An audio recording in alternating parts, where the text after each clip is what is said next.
آگے دیکھتے ہیں آیت نمبر 53-54. وَرَأَى الْمُجْرِمُونَ النَّارَ فَظَنُّوا أَنَّهُمْ مُوَاقِعُوهَا وَلَمْ يَجِدُوا عَنْهَا مَصْرِفًا وَلَقَدْ صَرَّفْنَا فِي هَذَا الْقُرْآنِ لِلنَّاسِ مِنْ كُلِّ مَثَلٍ وَكَانَ الْإِنسَانُ أَكْثَرَ شَيْءٍ جَدَلًا.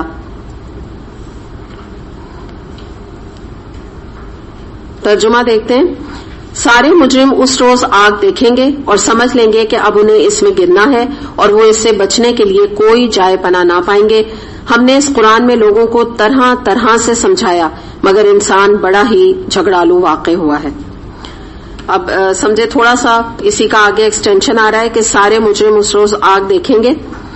یعنی مراد کیا ہے کہ دور سے ہی جب مجرم آگ دیکھیں گے تو ان کو یہ پہلے ہی پتا چل جائے گا, جیسے میں نے آپ کو بتایا تھا نا, نامہ اعمال ملے نہ ملے ان کو پہلے ہی پتا چل جائے گا کہ اب آگے اس میں ان کو گرنا ہے اور وہاں کوئی ان کو بچانے والا نہیں. یہ بھی انہیں پتا ہوگا کیونکہ انہوں نے اللہ تعالیٰ سے کیا دوستی نبھائی تھی جو اللہ اس دن ان کو بچائے گا. فرشتوں سے کیا تعلق تھا ان کا, کب وہ قرآن کی کوئی مجلس میں آ کے بیٹھے تھے کہ فرشتوں نے ان کے اوپر پر بچھائے ہوں. آپ کا کیا خیال ہے, فرشتے بھی تو پہچانتے ہیں نا. فرشتے بھی جس مجلس میں ریگولر آتے ہیں قرآن کی مجالس میں تو وہاں کے لوگوں کو وہ بھی تو پہچان جاتے ہیں, ان کو بھی تو انسیت ہو جاتی ہے نا ہم لوگوں سے, پہچانتے ہیں وہ لوگوں کو کہ یہاں جب مثال کے طور پہ جو بھی ہم اس حدیث کے اوپر یقین رکھتے ہیں نا نبی کریم صلی اللہ علیہ وسلم کی, تو جہاں بھی قرآن پڑھایا جا رہا ہوتا ہے تو ہر دفعہ جب فرشتے آتے ہیں تو وہ سب کو پہچان جاتے ہیں کہ یہ وہ جگہیں یہ وہ لوگ ہیں جو قرآن پڑھانے آتے ہیں. تو بات یہ ہے کہ وہاں پہ جو یہ ذکر کیا جا رہا ہے کہ کوئی جائے پناہ نہیں پائیں گے, تو فرشتے ایسے لوگوں کو قیامت کے دن جب دیکھیں گے کہ جن کا کوئی قرآن سے تعلق نہیں, جنہوں نے کبھی اللہ تعالیٰ سے کبھی نمازوں میں کوئی دعائیں نہیں کی, کبھی روزوں سے کوئی ان کا تعلق نہیں, تو وہ کیسے پہچانیں گے, کیا جائے پناہ وہ ان کو دیں گے. انہوں نے تو کبھی اپنے تعلقات دنیا میں نہ اللہ سے کبھی نبھائے نہ فرشتوں سے کبھی نبھائے, ان کے تو سارے تعلقات شیطان کے ساتھ تھے.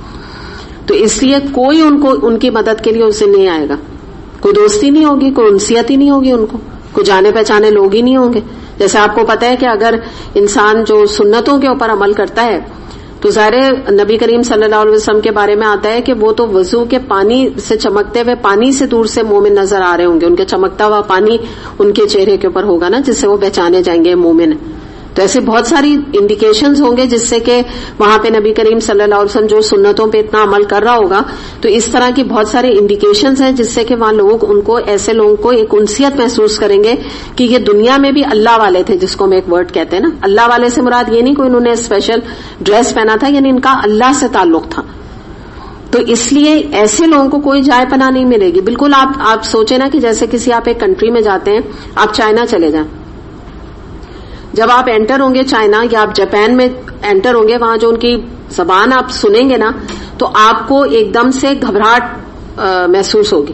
آپ کو لگے گا کہ جیسے آپ ایک کوئی بہت ہی ایسی جگہ پہ آ گئے ہیں جہاں کوئی آپ کو نہیں جانتا, اور وہ بھی آپ کو دیکھ کے جس طرح کا لکس دیں گے وہ کوئی آپ کا محبت کا یا انسیت کا لکس نہیں ہوگا, کیونکہ آپ ان کو بالکل ہی ڈفرینٹ نظر آ رہے ہوں گے اپنے حال ولیے سے اور ہر لحاظ سے. تو بالکل اسی مثال سے آپ بات سمجھیں کہ وہ پہلی دفعہ ایک پاکستانی کو کسی عورت کو ابائی میں دیکھیں گے تو ہو سکتا ہے کچھ لوگ دیکھ کے ہی ڈر جائیں, مثال دے رہی ہوں میں, چائنیز, کہ یہ کون آ گیا, اور آپ خود ان سے ڈر جائیں کہ پتہ نہیں ہے میرے ساتھ اب کیا کرنے والے.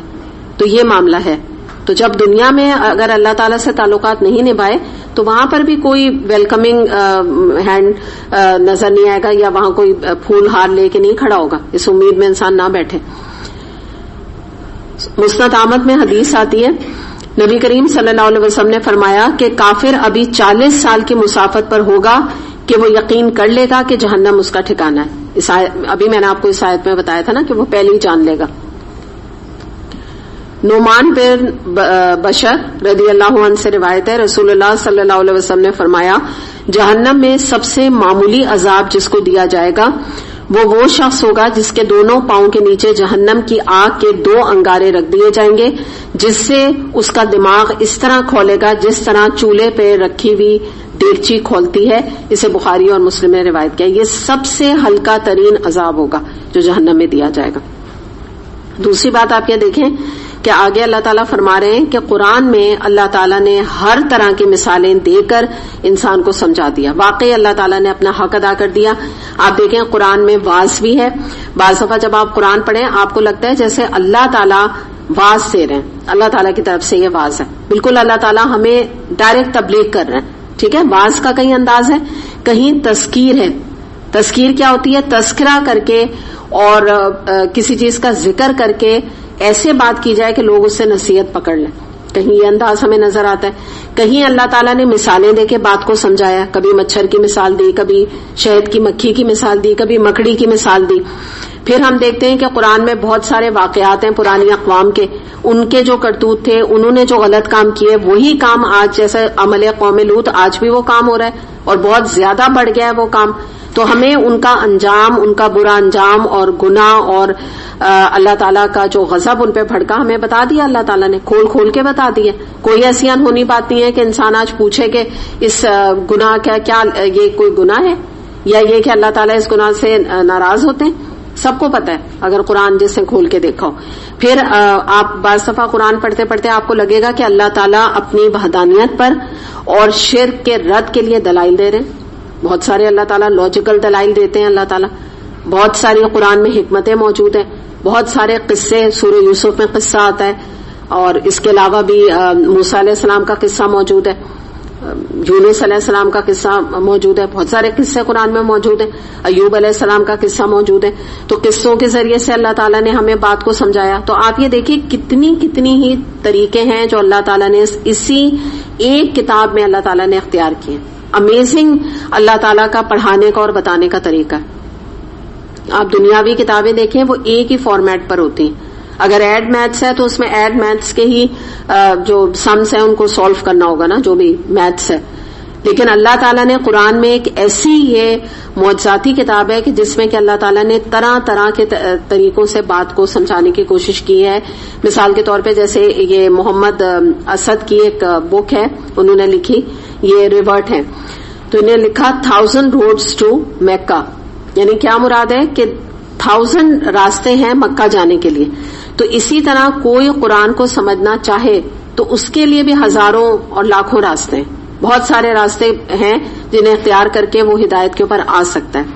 مثال کے طور پہ آپ دیکھیں, اس بات کو میں اس طرح آپ کو سمجھاؤں گی کہ اللہ تعالیٰ نے اپنے سمجھانے کا حق ادا کیا. جب آپ قرآن پڑھتے ہیں, قرآن ہر ایک کو الگ الگ طریقے سے اپیل کرتا ہے. کسی کو قرآن میں جو اس کی اخلاقی تعلیمات ہیں, جو معاملات کا معاملہ ہے نا کہ حسن سلوک کرو والدین کے ساتھ, رشتہ داروں کے ساتھ, وہ بہت اپیل کرتا ہے. کسی کو سائنٹیفک آیات, سورہ انبیاء میں زیادہ تر سائنٹیفک آیات آتی ہیں, وہ اپیل کرتی ہیں. کسی کو بات دلائل سے سمجھ آتی ہے کہ قرآن میں فلاں دلیل بہت اچھی ہے. کسی کو قرآن میں لگتا ہے کہ عورتوں کے حقوق بڑے دیے گئے, اس لیے وہ قرآن کی طرف اٹریکٹ ہو جاتا ہے.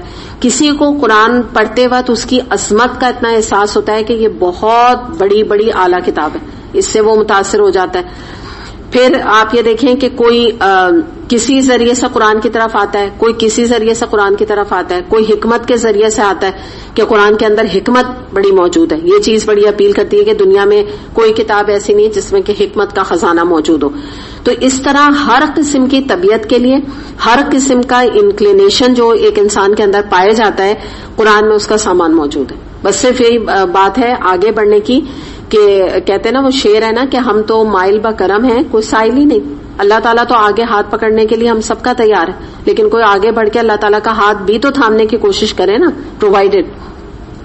دوسری بات آپ یہ دیکھیں کہ ہوتا کیا ہے کہ آپ سب یہاں پہ موجود ہیں نا. اب آج ہم نے الحمدللہ جتنی بھی آیات کی, ہو سکتا ہے کہ کوئی ایک میں آیت جو کراؤں وہ آپ میں سے کسی کو بہت زیادہ اپیل کرے, اور کسی کو کوئی دوسری آیت کرے, کسی کو کوئی تیسری کرے. تو اس طرح سے قرآن کے کو اندر ایبزارب کرنے کا جو دروازہ ہمارے اندر موجود ہے نا, وہ ہر ایک کا الگ الگ ہے. کس دروازے سے قرآن اندر آ رہا ہے وہ ہم لوگوں کی سوچ, ہماری انکلینیشن کے حساب سے ہوتا ہے. کسی کو جہنم کی آیات بہت زیادہ اپیل, تو میں نہیں کہوں گی, جہنم کی آیات سے ڈر کر وہ ہدایت پہ آ جاتا ہے. کسی کو جنت کی آیات, خوشخبری کی آیات بہت اپیل کرتی ہیں, ان کا مزاج ایسے ہوتا ہے. کوئی سختی سے بات سمجھتا ہے قرآن کی آیات سے, کوئی نرمی سے بات سمجھتا ہے. ہر ایک کا جو ہے نا بالکل ایک الگ الگ طریقہ ہوتا ہے, جو کہ آپ کو بھی خود اس کا ایکسپیرینس ہوا ہوگا. اور آپ یہ دیکھیں کہ اگر ہم یہاں پر دیکھیں اللہ تعالیٰ کی بات کریں تو اللہ تعالیٰ نے حق ادا کر دیا ہے اپنی تعلیمات کو آگے پہنچانے کا. جیسے میں نے آپ کو مختلف طریقے بتائے ان کے ذریعے سے. تو آگے اللہ تعالیٰ شکوہ یہ کر رہے ہیں کہ اس کے باوجود کیسی بات ہے کہ انسان ہے بڑا جھگڑالو، اتنا طریقوں سے واعظ اور نصیحت کرنے کے باوجود اس کے اوپر کوئی اثر ہی نہیں ہوا.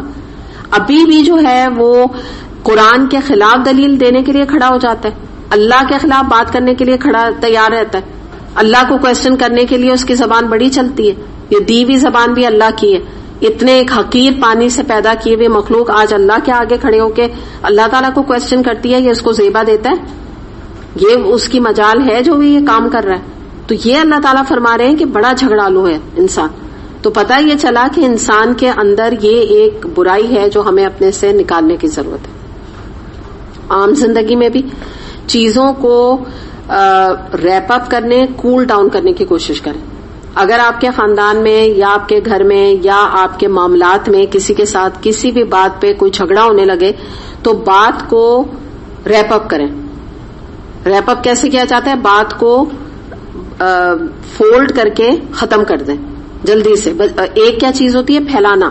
آپ بعض دفعہ دیکھیں جو لوگ جھگڑے بہت کرتے ہیں نا، جن کی عادت ہوتی ہے، ان کی میں آپ کو ایک جو میں نے آبزرو کیا نا، اگر آپ نوٹ کریں، وہ ایک ہی بات کو نا بار بار ریپیٹ کرتے ہیں جھگڑے کی وجہ سے. ان کو اور کرنا ہوتا ہے جھگڑا.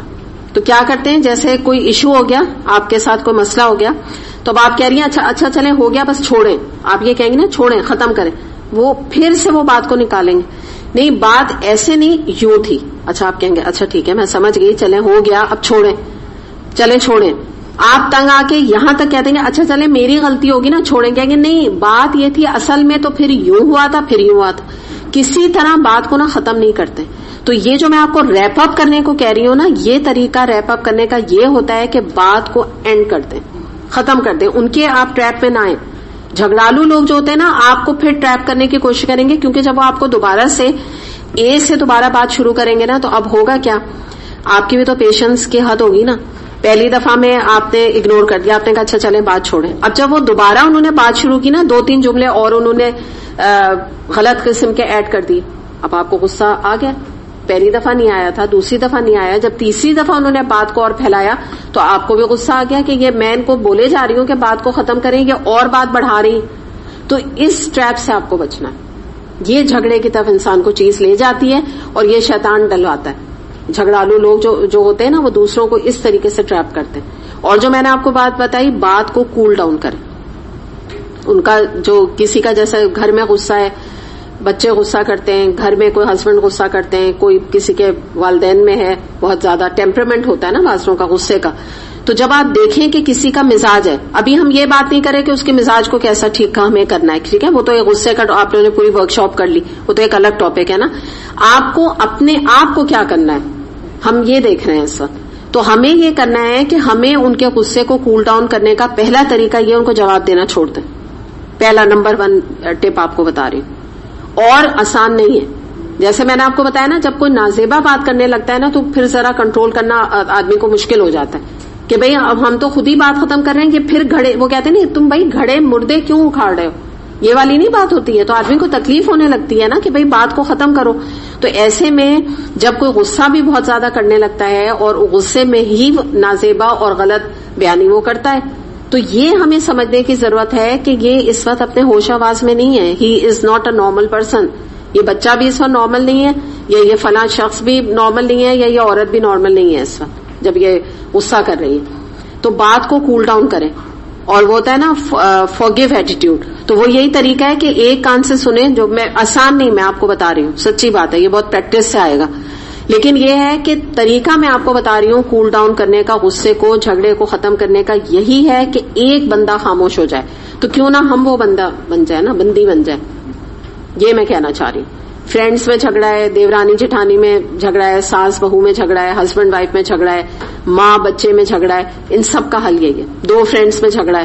کیونکہ دیکھیے نا، جب تک میں آپ کو وجہ یہ بتا رہی ہوں کہ جب تک دونوں پارٹیز بولتی رہیں گی، اینڈ کب ہوگا بتائیے، کیسے ہوگا یا کب ہوگا بتائیے؟ بڑھتا رہے گا نا. اس لیے کہہ رہی ہوں آپ لوگ تو مایوس سے کچھ ہو گئے کہ سب کچھ ہم بس کچھ بولیں ہی نا، ٹھیک ہے نا، ٹیپ لگا کے بیٹھ جائیں. تو اس لیے میں کہہ رہی ہوں کہ حل اس لیے آپ کو یہ بات میں بتا رہی ہوں کہ آپ کے بولنے سے بات ختم نہیں ہوگی. دل تو چاہتا ہے، دیکھیں نا، جو آپ کے دین کے احکامات پہ آپ عمل کرتے ہیں، آپ کو کوئی 4 باتیں سناتے ہیں تو آپ کا بھی دل چاہتا ہے آپ کہہ دیں کہ درزی آپ کے آستین لگانی بھول گیا کیا. ہوتا ہے نا، جیسے وہ ہمیں کہتے ہیں نا، ہمیں بولتے ہیں کہ یہ فنڈو آ گئی ہیں، ایکسٹریمسٹ آ گئی ہیں، اور یہ فلاں آ گئی فلاں آ گئی. تو آپ کی بھی اگر مزاح کی حص پھڑ کے تو آپ بھی ایسی باتیں کر سکتے ہیں کہ وہ آپ کے تو درزی آستین ہی لگانا بھول گیا. کیسے آپ تو آدھے کپڑے پہن کے آ گئی، ایسے ہنسے آپ. لیکن آپ نے کبھی دیکھا ہے کہ دین والے یہ حرکت کرتے ہیں؟ الحمدللہ میں نے نہیں سنا. اور اگر کرتے ہیں تو بہت نازیبا حرکت ہے اگر کر رہا ہے کوئی. ٹھیک ہے نا، ہم کو یہ نہیں، کوئی ہم نے سرٹیفکیٹ نہیں سارے دین والوں کو دیا، شاید کوئی کرتا ہو. تو اگر کرتا ہے تو بہت غلط بات ہے، بہت ہی نازیبا حرکت ہے، کیونکہ آپ کو ان کے لیول پہ نہیں آنا ہے نا. تو آپ جیسے اپنے اس معاملے پہ صبر کرتی ہیں کہ نہیں بتائیں؟ کبھی آپ یہ کرتی ہیں آپ کے دین کے اوپر چلنے پر کوئی بول رہا ہے تو آپ ان کے اوپر اس قسم کی اتنی تنزیہ گفتگو کریں؟ کیا کرتے ہیں؟ سب خاموش ہو جاتے ہیں. ٹھیک ہے نا، زیادہ سے زیادہ یہ کہتے تھے کہ کوئی بولنے والے ہوتے ہیں کہتے ہیں بھائی اللہ کا حکم ہے، ہم تو اللہ کی مان رہے ہیں، یا ہم قرآن پڑھتے ہیں بھائی قرآن میں جو لکھا ہے ہم تو وہی کریں گے.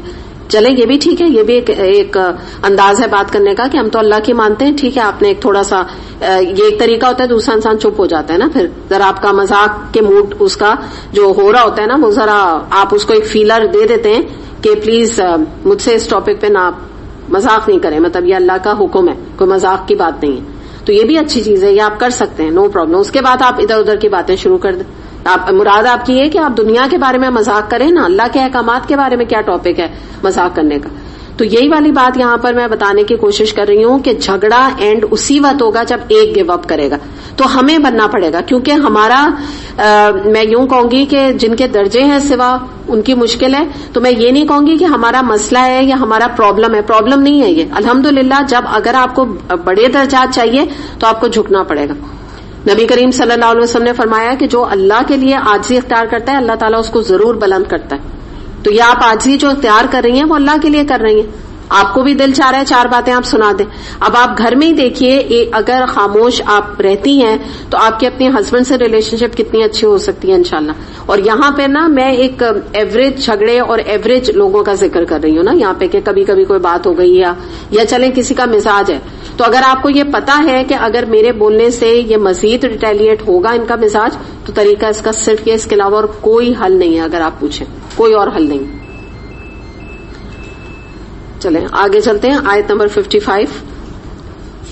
وما منع الناس ان يؤمنوا اذ جاءهم الهدى ويستغفروا ربهم الا ان تأتيهم سنة الاولين او يأتيهم العذاب قبلا. ان کے سامنے جب ہدایت آئی تو اسے انہوں نے ماننے سے اور اپنے رب کے حضور معافی چاہنے سے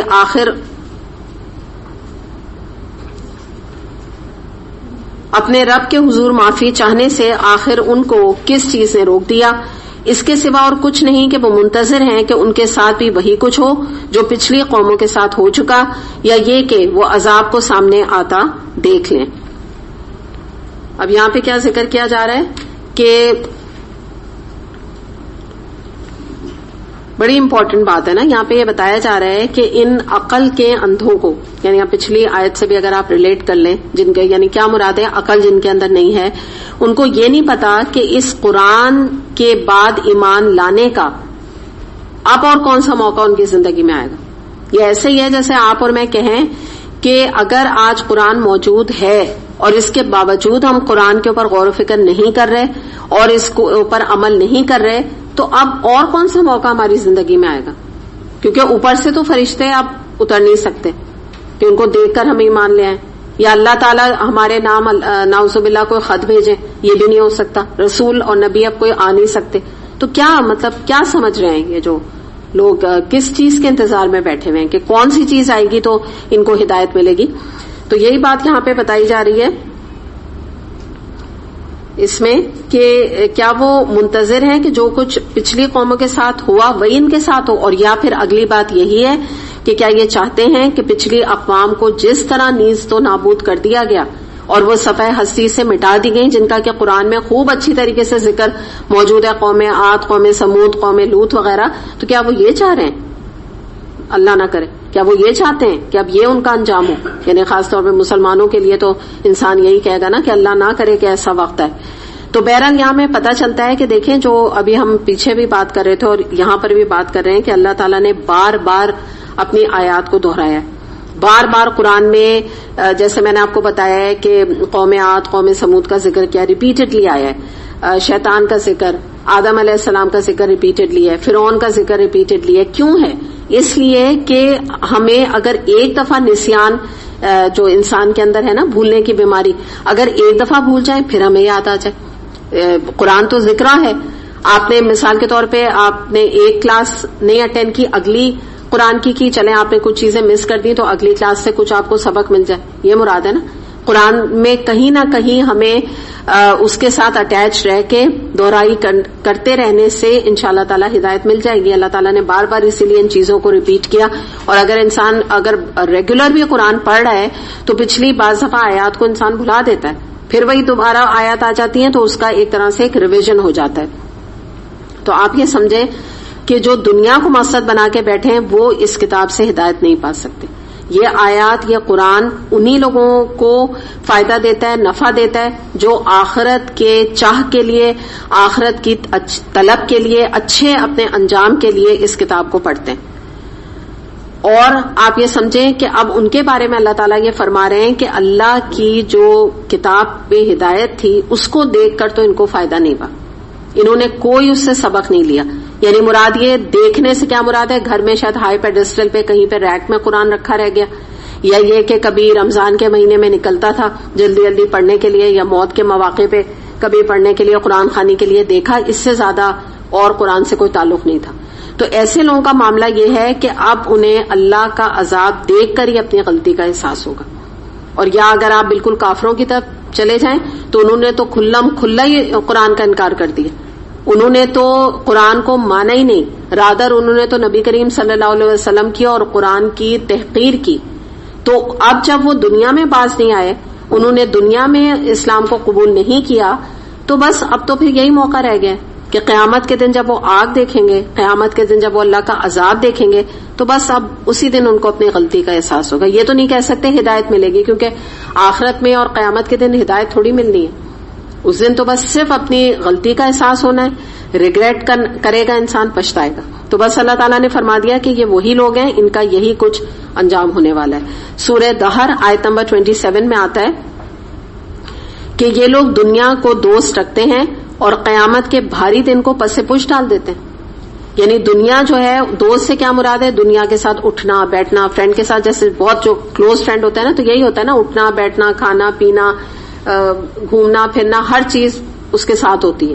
تو انہوں نے دنیا کو تو ایسے بنایا ہوا ہے, اور قیامت کا بھاری دن اللہ تعالیٰ نے خود اس کو بھاری دن قرار دیا ہے. تو آپ سوچیں کتنا بھاری دن ہوگا کہ جو آنے والا ہے اس کو بیک برنر پہ ڈال دیا. کسی کا بیک یارڈ ہوتا ہے نا, خاص طور پہ یہ جو یہ امریکہ اور لنڈن کے گھر ہوتے ہیں, اس میں ضرور بیک یارڈ یہ بناتے ہیں. اور اگر آپ دیکھیں نا تو اس میں جتنی گھر کی کاٹ کباڑ ہوتی ہے نا, وہ وہاں پہ ایک ٹرینڈ ہے کہ وہ اس کو بیک یارڈ میں ڈال دیتے ہیں. گھروں میں نہیں, اسٹورز نہیں ہوتے ہماری طرح, تو بیک یارڈ میں وہ اپنا سارا کچرا ادھر ڈالتے ہیں. کچرا آپ واٹ ایور جو بھی کہہ لیں, کہ جیسے سائیکل ہے وہ گل گئی, کوئی چولہا پرانا رکھا ہوا ہے, تو وہ سب چیزیں بیک یارڈ میں ڈالتے ہیں. تو بالکل اسی طرح یہاں پہ اس آیت میں بتایا جا رہا ہے کہ جو قیامت کا دن ہے اس کو پیچھے ڈالا ہوا ہے. کیا سمجھ کے کہ بالکل ہی بیکار چیز ہے, اور دنیا سامنے خوبصورت اور بیوٹیفائی, جیسے گھر سامنے سے بڑا خوبصورت ہوتا ہے, بیک یارڈ آپ دیکھیں تو ڈر جائیں. بعض لوگوں کا کہہ رہی ہوں, ہر ایک کا نہیں, لیکن موسٹلی وہاں ٹرینڈ یہی ہے.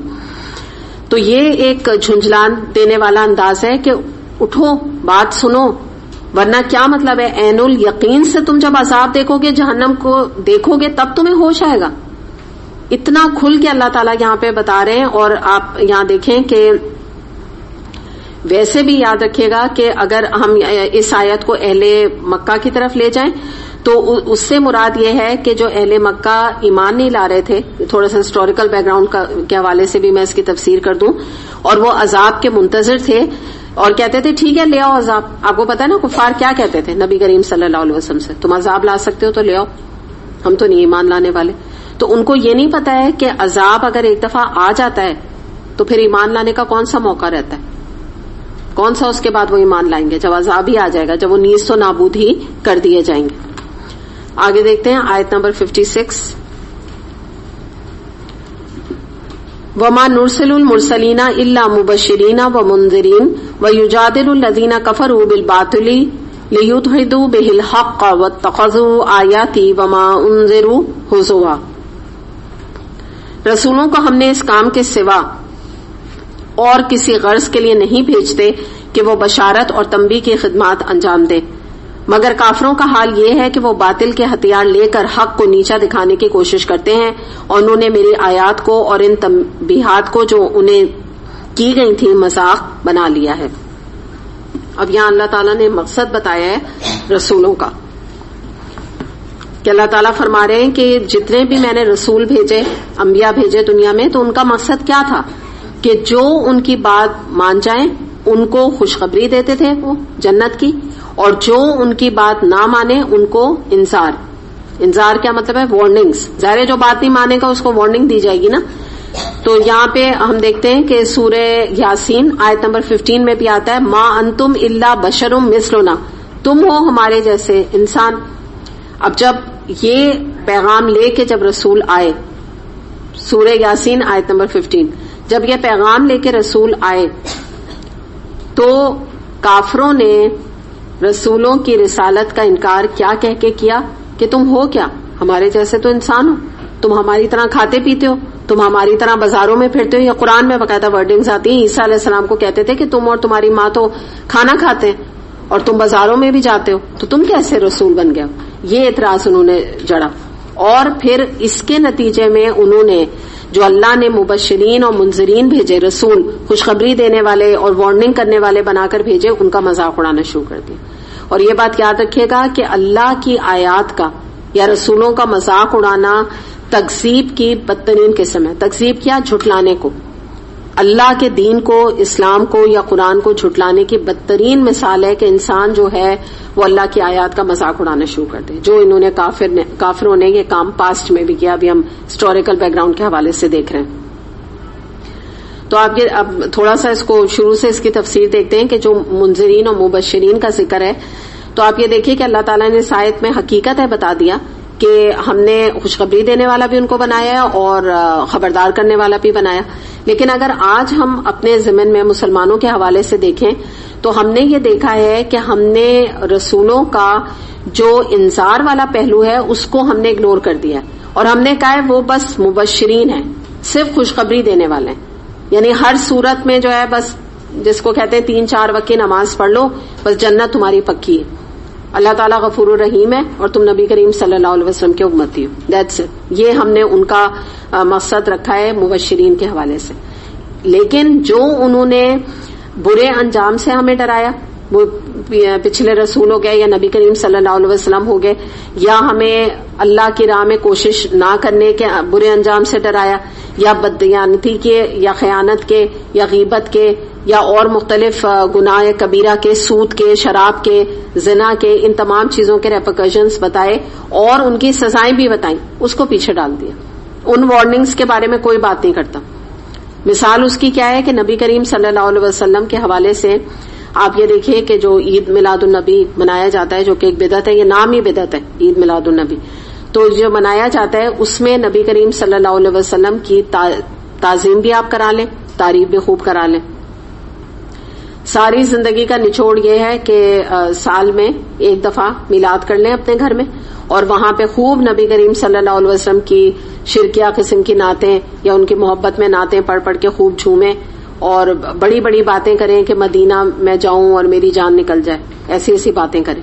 لیکن یہ ہے کہ جب نبی کریم صلی اللہ علیہ وسلم کی سنتوں پہ عمل کرنے کی بات آئے، مثال کے طور پہ ان کی محبت میں خوشی کے اور غم کے موقع پر، جیسے میں نے آپ کو بتایا کہ جب آپ نبی کریم صلی اللہ علیہ وسلم کی کسی سنت کو زندہ کرتے ہیں، ایک تو اجر بہت زیادہ ہے اور اس کے علاوہ ایک گولڈن سٹار لگ جاتا ہے اس کے اوپر. تو جب وہ موقع آئے، کہا جائے کہ بھئی آپ کا بچی کی شادی کا معاملہ ہے، بچے کی شادی کا معاملہ ہے یا خوشی کا موقع ہے، تو آپ سیگریگیشن کیجیے گا، یہ سنت پہ آپ عمل کریں. تو کہتے ہیں یہ نہیں، یہ تو نہیں ہو سکتا. ٹوٹلی جس کو کہتے ہیں کہ اگنورڈ سنت. نکاح کی اگر بات کریں، مسجد میں نکاح کریں بچوں کا کہ بھئی سنت سے ثابت ہے، ٹوٹلی اگنور نہیں. یہ تو آج کل کے دور میں ایسا نہیں ہو سکتا، یہ امپاسبل ہے. کوئی بھی نبی کریم صلی اللہ علیہ وسلم کی سنت کا جب ذکر کیا جائے گا جس میں کہ کوشش درکار ہے، جہاد درکار ہے، اس کو نگیٹ کر دیتے، اس کو منع کر دیتے. ہاں رلوا لو، جان دینے کے لیے یعنی باتیں بنوا لو کہ جان. جو انسان نبی کریم صلی اللہ علیہ وسلم کا اتباع اور اطاعت نہیں کر سکتا وہ آپ صلی اللہ علیہ وسلم کے لیے جان کیا دے گا جب چھوٹی چھوٹی چیزوں پہ ان کے عمل نہیں کوئی انسان کر رہا ہے. تو یہ آج معاملہ ہے. اور یہ جیسے نا لیدھدو جو یہاں پہ ٹیکسٹ میں آ رہا ہے، جو آیت میں نے آپ کے سامنے 56 رکھی ہے، لیدھدو سے مراد ہوتا ہے سرنڈر کروا دینا. یعنی کیا؟ نئے نکات نکال کے دلائل سے کسی کو جھکا دینا. تو یہ جو بات ہے نا کہ کافر جو ہیں ان کا حال یہ ہے کہ باطل کے ہتھیار لے کے حق کو نیچے دکھانے کی کوشش کرنا ہے. اب تھوڑا سا اگلے پہلو پہ تفسیر کے آ جاتے ہیں کہ کفار کا ذکر ہے کہ وہ اپنی پوری کوشش، پوری توانائیاں، پوری انرجیز اس کام میں لگا رہے ہیں کہ آج اسلام کو وہ کسی طرح ختم کر دیں، کسی طرح مسلمانوں کو دبا دیں، حق کو بند کر دیں. یا نبی کریم صلی اللہ علیہ وسلم کی اتنی تحقیر کریں کہ نبی کریم صلی اللہ علیہ وسلم کا جو ایک مقام ہے اس کو نعوذ باللہ کمپرومائز ہو جائے. تو اللہ تعالیٰ یہاں یہی فرما رہے ہیں جیسا قرآن میں بھی ہم نے پڑھا ہے، وَجَعَ الْحَقَّ وَزَهَقَ الْبَاطِلَ، حق آ گیا اور باطل مٹ گیا، اور باطل تو ہے ہی مٹنے کے لیے. تو یاد رکھیے انشاءاللہ تعالیٰ ان کی جو چالیں ہیں نبی کریم صلی اللہ علیہ وسلم کو نیچا کرنے کی وہ کوئی کارگر ثابت نہیں ہو رہی. جتنا وہ ان کے خلاف بات کرتے ہیں اتنے ہی الحمدللہ ہمارے نبی صلی اللہ علیہ وسلم کا مقام اور بلند ہوتا ہے اور ہمارے دلوں میں ان کی عزت اور زیادہ آتی ہے الحمدللہ. ان کے کارٹون بنانے سے آپ کا کیا خیال ہے کتنے مسلمان جو ہیں وہ نعوذ باللہ انہوں نے اس سے کوئی متاثر ہوئے یا انہوں نے کوئی اس کو دیکھنے کی بھی کوشش کی.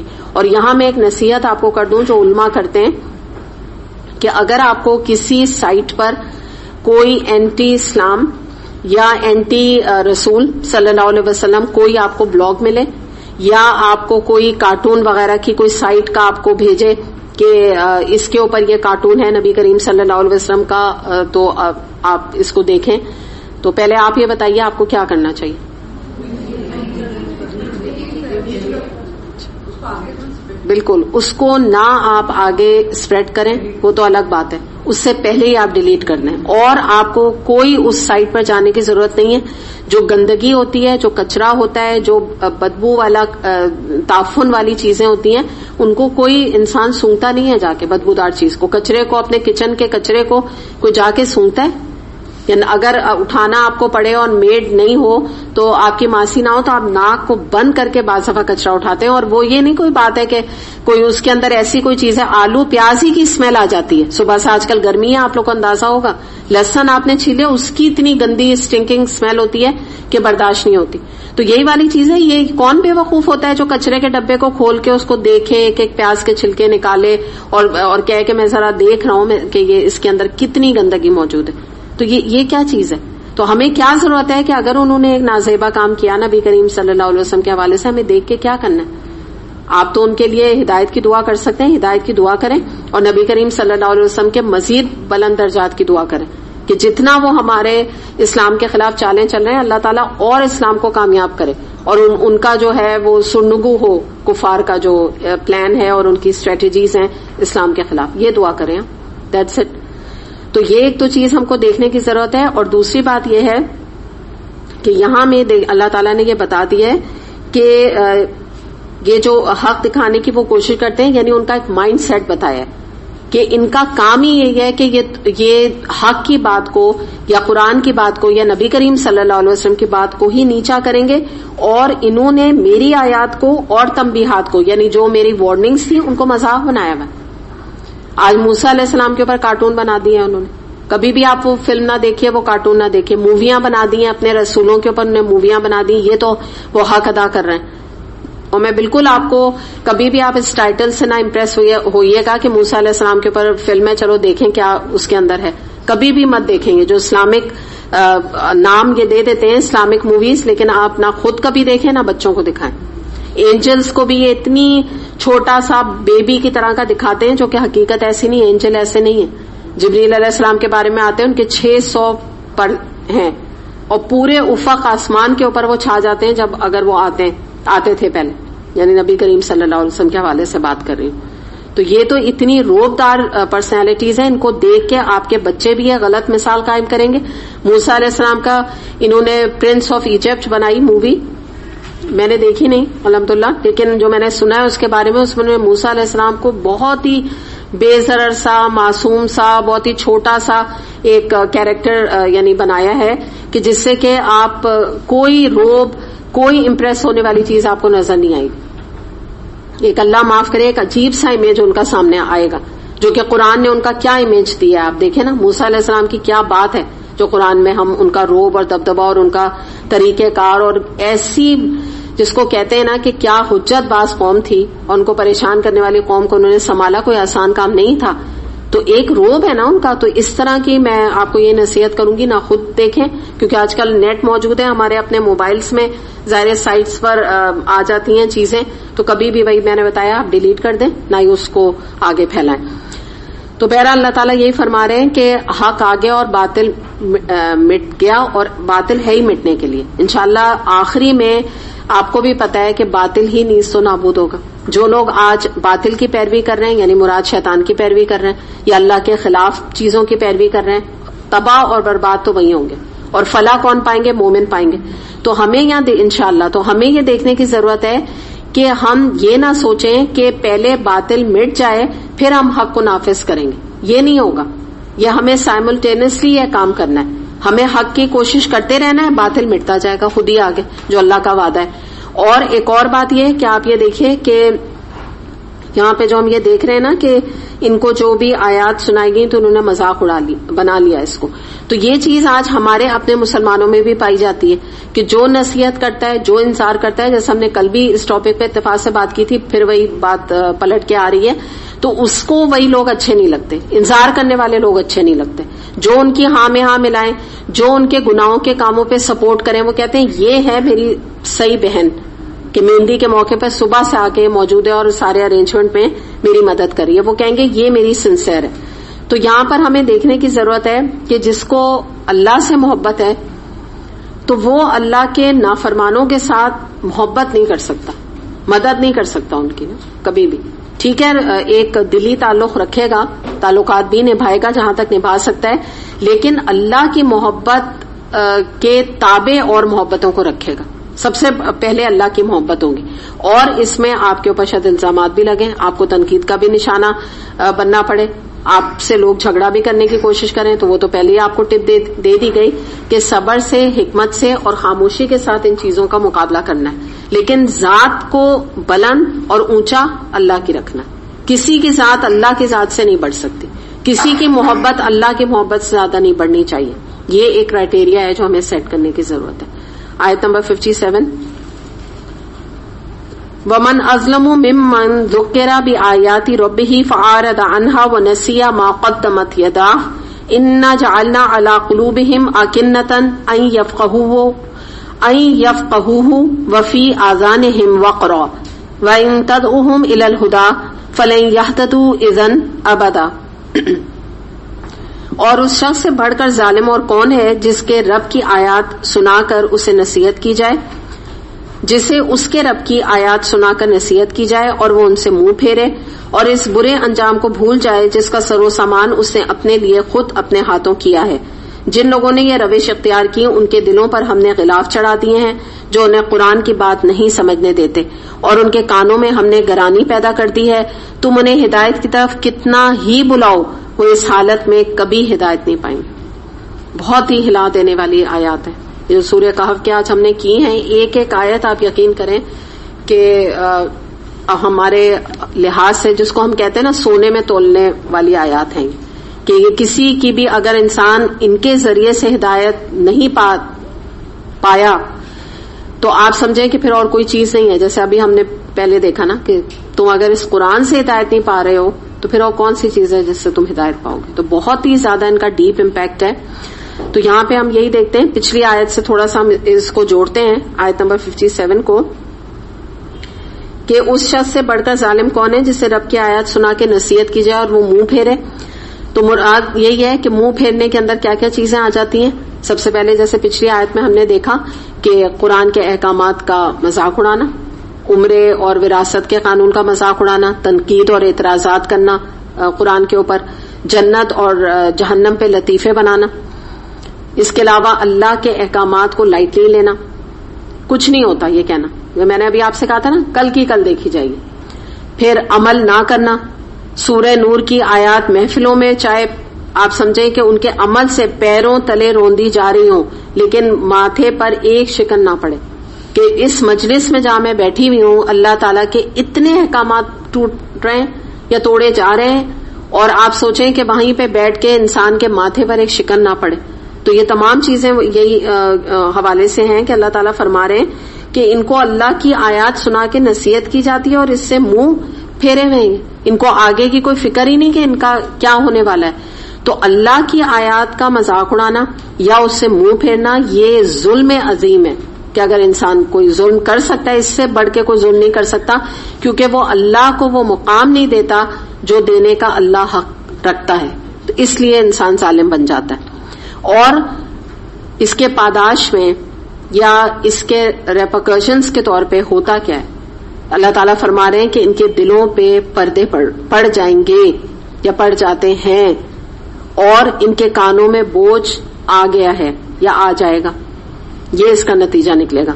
تو یہاں پہ سب سے بڑا ظالم اس شخص کو کہا گیا کہ جس کو کہ قرآن کے ذریعے سے سمجھانے کی کوشش کی جائے لیکن وہ اسے سننا پسند نہ کرے.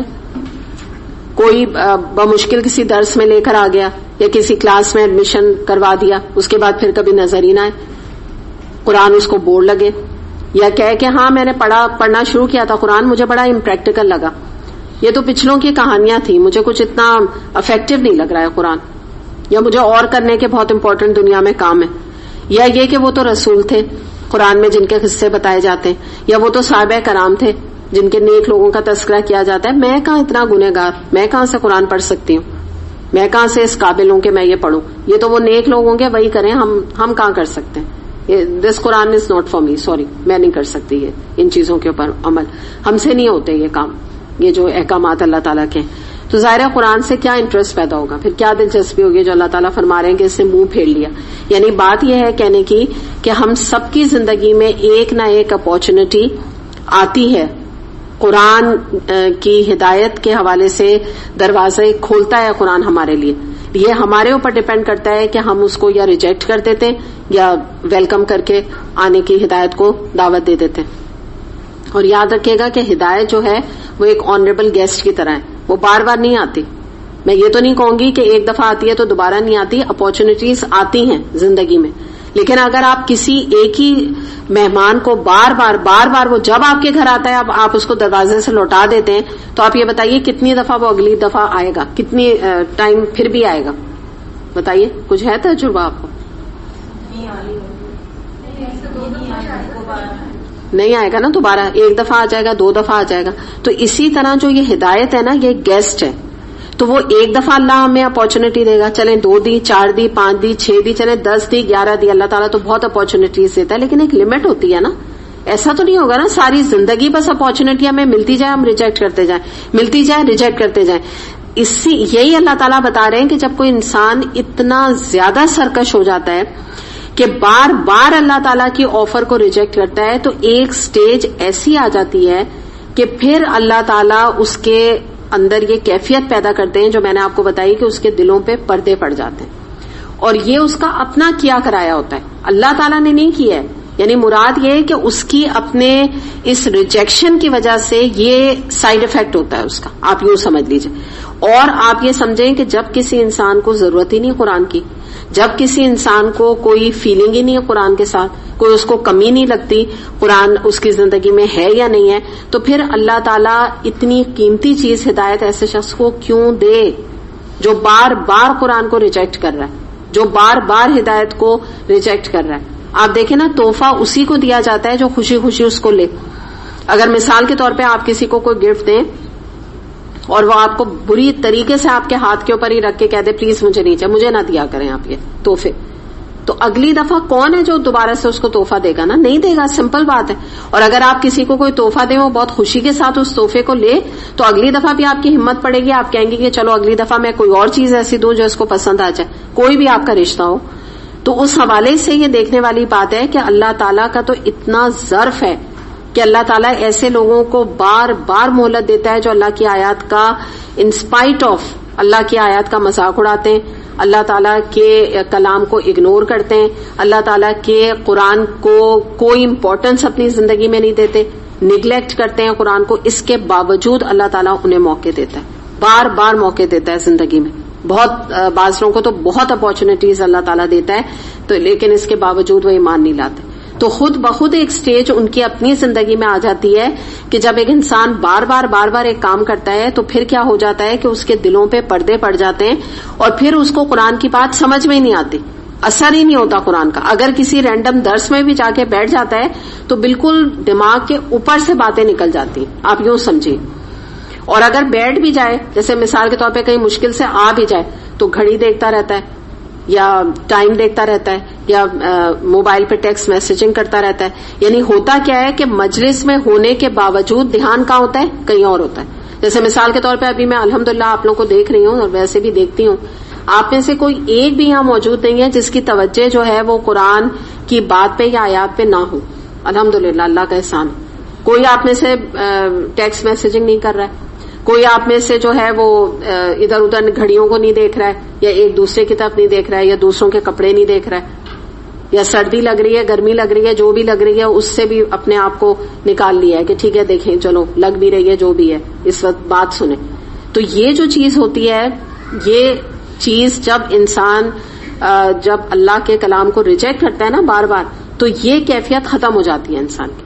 ایبزارپشن لیول جو ہے نا وہ نیل ہو جاتا ہے. تو جب کوئی بات ایبزارب نہیں ہوتی، جب کوئی بات سمجھ نہیں آتی تو تبھی تو بے چینی ہوتی ہے، تبھی تو انسان بے چین ہوتا ہے. کبھی یوں ہوتا ہے، کبھی ادھر ہوتا ہے، کبھی جگہیں بدلتا ہے، کبھی اٹھ کے باتھ روم چلا جاتا ہے، کبھی پھر واپس آتا ہے.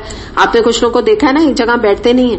اور قرآن کا معجزہ کیا ہے کہ جب آپ کو قرآن ایبزارب ہونے لگتا ہے نا، اس کا پہلا انعام آپ کو ملتا ہے کہ آپ پرسکون اور ٹھہراؤ کے ساتھ وہاں بیٹھ جاتے ہیں. یہ انعام ہے، یہ سکینت ہے قرآن کی طرف سے. تو یہ ہر ایک کو نصیب نہیں ہوتی، یاد رکھیے گا اس بات کو، یہ ہر ایک کو نہیں ہوتی.